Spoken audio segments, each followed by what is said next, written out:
jamen jeg er jo også bare nødt til at give, fordi hvis ikke jeg giver, så er jeg ikke elsket.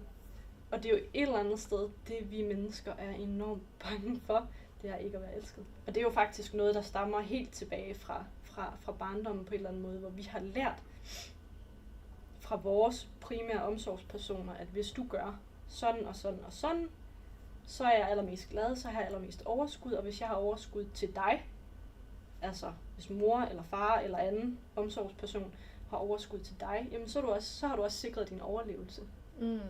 Så vi har jo lært et eller andet sted at tilpasse os, fordi hvis vi tilpasser os, så er vi sikre på, at vi overlever, fordi så er vi en del af flokken. Og det er lige nøjagtigt der, vi skal lære, at vi behøver faktisk ikke at være en del af flokken for at kunne overleve. Men selvfølgelig er det rart at være en del af flokken, men det skal også være den flok, der føles rart at være i. Ja. Fordi ellers er det jo lige nøjagtigt ikke rart at være en del af flokken. Så vil man faktisk næsten hellere være foruden, men man er bange for, jamen hvis ikke jeg har nogen venner, hvad så? Hvordan skal jeg så overleve? Jamen det kan du sagtens, hvis du lærer at stå stærkt i dig selv, og hvis du lærer at være okay med dit eget selskab.